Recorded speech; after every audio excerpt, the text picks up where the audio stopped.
है कि सूर्य का प्रकाश आता है तो फूल जीवित है, प्रकाश नहीं होता तो वो फूल जो है मुरझा जाता है। लेकिन हमारे परमेश्वर के संग ऐसा नहीं है। बाइबल कहती है my presence shall go with you, जहां कहीं तुम जाओगे मैं तुम्हारे साथ होऊंगा। तुम्हें कभी मुरझाने नहीं दूंगा, तुम्हें कभी गिरने नहीं दूंगा, तुम्हें कभी टूटने नहीं दूंगा, लेकिन तब जब तुम्हारा भरोसा मुझ पर है और तब जब तुमने मुझे अपना प्रभु माना है। मैं आपको बताना चाहता हूं संसार में कितने मसीह हैं, मैं मिला हूं मसीहों से। एक बार एक सभा चल रही थी, परमेश्वर के लोग, आराधक लोग गीत गा रहे थे, धन्यवाद महिमा चल रही थी। जैसे आप लोग डांस कर रहे थे, नृत्य कर रहे थे, झूमकर परमेश्वर की उपस्थिति में आनंदित थे। एक व्यक्ति मंच पर आ गया, जो भाई गाना गा रहे थे उससे उसने कहा कि भैया वो वाला गाना गाओ, नीले आसमान के पार जाएंगे। नशे में धुत व्यक्ति, मसीह व्यक्ति, गैर मसीहों की बात नहीं कर रहा, नशे में धुत पी के मंच पर चढ़ाया, कह रहा गाना गाओ। कौन सा गाना?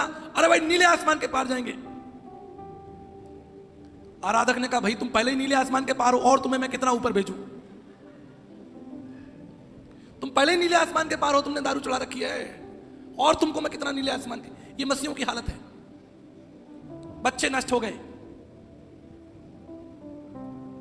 मसीह बच्चे बाइबल नहीं पढ़ रहे, कलीसिया नहीं आ रहे। अच्छा कलीसिया आके करेंगे क्या? ठंडा सा प्रचार है, ठंडा ठंडा प्रचार थोड़ी सुनने के लिए आए। खींच के प्रचार करो, बच्चे भी आए, मम्मी पापा भी आए, दादा दादी भी आएंगे सुनने के लिए। तुम तनख्वाहधारी प्रचारक मत बनो, तुम एक सामर्थ्य प्रचारक बनो ताकि तुम प्रचार करो और हृदय छेदे जाए। बाइबल कहती है पतरस ने प्रचार किया, लोगों के हृदय छेदे। किसी ने तनख्वाह नहीं दी थी पतरस को प्रचार करने के लिए। डांट लगाओ जवानों को, खड़ा करो और पूछो सवाल। बहुत बुरी हालत है मसीह लोगों की, ठंडा जीवन जी रहे। उनके घरों में जाओ, कहीं कोई वचन नहीं लगा। बहुत से ऐसे मसीह घर हैं, उनके घरों में आप घुसोगे, भाई साहब उन्होंने डेकोरेशन की चीजें लगा रखी हैं, फूल पत्तियां लगा रखी हैं, ताजमहल लगा रखा है, लाल किला लगा, जहां जाते घूमने वहां का वो उठा लाते, क्या बोलते हैं उसको, सोविनियर। कोई अमिताभ बच्चन के संग खड़ा है, कोई माधुरी दीक्षित के संग फोटो खिंचा रहा है, लगे हुए हैं मसीहों के घर में, मैंने देखे। संसार के लोगों की पिक्चर लगी हुई है और आप लेफ्ट राइट देखो, कोई वचन लगा है, कोई परमेश्वर का वचन, कोई नीति वचन, 3-5 भजन संहिता 23, कुछ नहीं। एक परिवार में मैं गया दिल्ली में, तो खाना लगाया हुआ था टेबल पे। मैंने कहा चलो भाई हाथ धोना, खाना खाने से पहले बाथरूम में गया। 540 kinds of cream, shampoo, conditioner, मैंने गिने खड़े होकर। 540 kind of conditioner, shampoo, creams, हाथों की क्रीम, पैरों की क्रीम अलग, फेस वॉश 18-20 तरीके के फेस वॉश। कमाल हो गया साहब। मैं ड्राइंग हॉल में आया, मैंने कहा भाई यहां देखूं कुछ प्रभु का वचन, एक वचन नहीं, एक वचन नहीं। मैंने कहा भाई सब चल क्या रहा है? आपके बाथरूम में 540 प्रकार के साबुन शैम्पू रखे और घर में एक भी वचन नहीं, कैसे काम चलेगा? एक परिवार में गया मैं, वो तो बच गया परिवार। उन्होंने मुझे बताया कि आचार्य जी ये दीवार जो है, अपने घर की एक दीवार दिखाई मुझे, बोला 6 महीने पहले यहां दारू का काउंटर था, शराब का काउंटर था। एक दिन मैंने आपका प्रचार यूट्यूब पे सुना, तो उन्होंने दारू का काउंटर सब हटा दिया, वहां पर बाइबल, किताबें, प्रभु के वचन और सारी गीत की पुस्तकें रख दी। बोलना पड़ेगा ना, समझाना पड़ेगा, डांटना पड़ेगा। देखिए भाई, न्यूटन्स लॉ है, every object will remain in state until there is external force. जैसे भाई ये मेज है, ये मेज यही रखी रहेगी जब तक इसे 4 आदमी उठा के नीचे ना ले जाए या खसका के लेफ्ट ना राइट नहीं जाए, ये मेज यहीं रखी रहेगी। कोई भी चीज जिस अवस्था में पड़ी है वो पड़ी रहेगी जब तक कि कोई बाहरी शक्ति जो है उस पर बल प्रयोग ना हो। आप समझ रहे मेरी बात? अब ये गिलास यहां रखा है, ये यहीं रहेगा जब तक मैं इसको उठाकर यहां से यहां ना रख दूं। लोग जिस अवस्था में है उस अवस्था में पड़े रहेंगे जब तक आप अपनी आवाज ऊंची नहीं करोगे। जब तक आप एक मसीह जीवन नहीं जियोगे तब तक आप भी किसी से नहीं कह सकते, क्योंकि चोर चोर मुसरे भाई। आप किसी से क्या कहोगे कि तुम बाइबल पढ़ो, तुम ही नहीं पढ़ता है। आप किसी से क्या कहोगे कि गीत गाओ, तुम ही नहीं गाते? आप किसी से क्या कहोगे कि प्रभु की महिमा करो, तुमने ही नहीं की? एक बार एक सभा चल रही थी, सभा खत्म हुई तो लास्ट में खाना रखा, तो हमने एक व्यक्ति को बोल दिया भाई साहब आप दुआ कीजिए। वो घबरा गया, उसको पसीना पसीना, उसका बीपी लो हो गया। मैंने कहा भाई साहब क्या हो गया? कहता मेरा बीपी लो हो रहा है। मैंने क्यों? कहता मुझे दुआ करनी नहीं आती।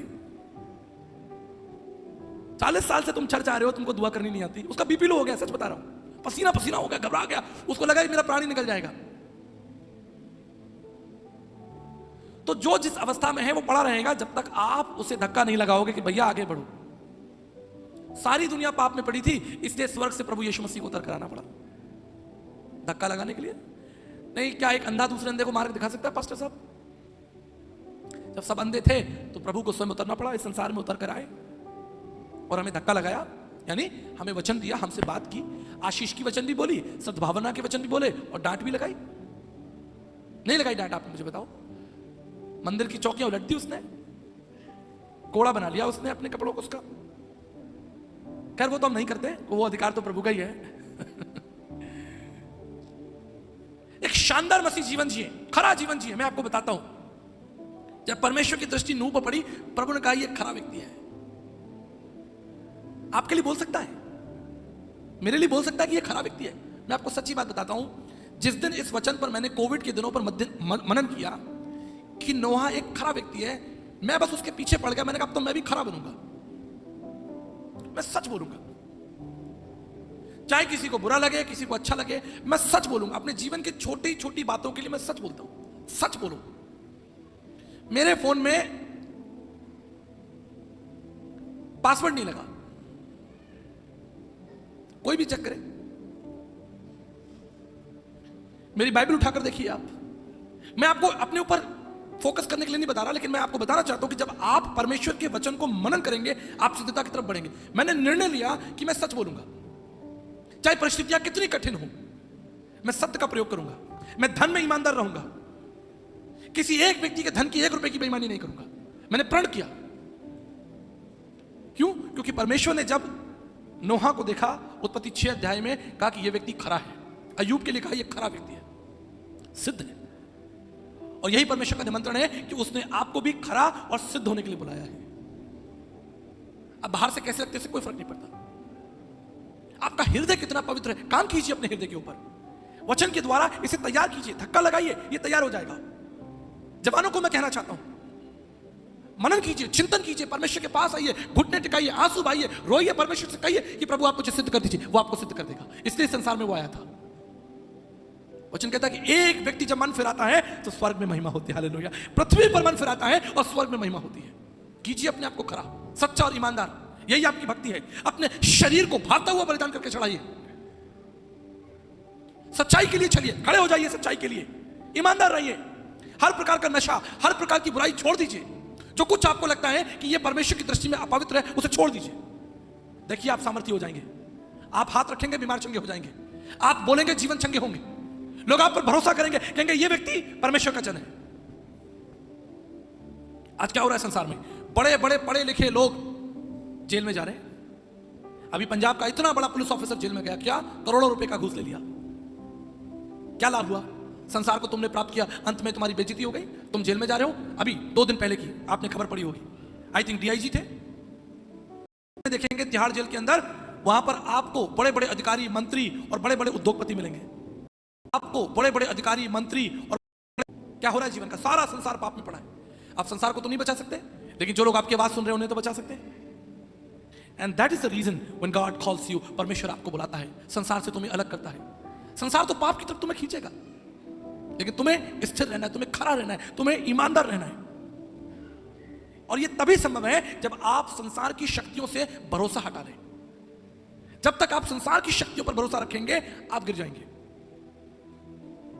आपको मालूम है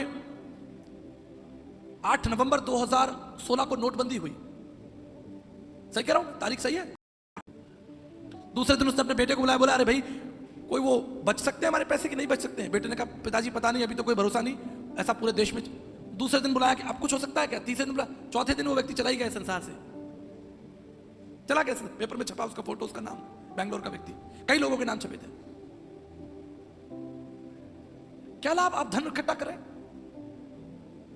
धन आपकी आवश्यकता है। मैं इस चीज को बिल्कुल नहीं कहूंगा कि धन आपकी आवश्यकता नहीं है, धन आपकी आवश्यकता है, और भविष्य की योजना बनाना, अपने बच्चों की योजना बनाना भी खराब नहीं है, लेकिन लालची होना परमेश्वर की दृष्टि में गलत है। धन का सदुपयोग करें, परंतु अपनी आत्मा को मैली ना करें, धन के लोभ से अपनी आत्मा को मैला ना करें। अब क्या फायदा हुआ? राजेश खन्ना जी ने घर बनाया, उसका नाम रखा आशीर्वाद, उसको बनाने वो व्यर्थ है। एक ही बात आपको याद रखनी है कि हम इस संसार में मुसाफिर हैं। We are traveling in this world. We are not here for future, for permanent. हम इस संसार में सदा के लिए नहीं है। We are just crossing. इसलिए यीशु मसीह संसार में आया, उसने हमसे प्रेम किया। पहला यूहन्ना 4:19 में लिखा है, उसने हमसे प्रेम किया और उसका प्रेम पवित्र था। उसके प्रेम में हमारे लिए जीवन था, उसके प्रेम में हमारे लिए भविष्य है, उसके प्रेम में हमारे लिए सुरक्षा है। 33.5 साल तक वो संसार में मनुष्य बनकर रहा हमारे बीच में, आपके लिए। यह आसान नहीं था। मैं आपको अपना एक अनुभव बताता हूं। यह लिखा है कि I might dwell among them, मैं उनके बीच में चलूंगा फिरूंगा। इसी वचन पर मनन कर लें, कितना मुश्किल है प्रभु के लिए। मैं अभी 2 महीने पहले अमेरिका में था और मुझे 1 हफ्ते के लिए अपने एक मित्र के घर में रहना था। आज परमेश्वर चाहे तो परमेश्वर मुझे और आपको उठाकर झाड़ी में आग में फेंक सकता है, क्योंकि सारी दुनिया पाप में पड़ी है। कोई लाभ नहीं, आपके जीवन से कोई लाभ नहीं, कोई सुगंध नहीं, आपके जीवन से कोई महिमा और आदर का कार्य प्रकट नहीं हो रहा।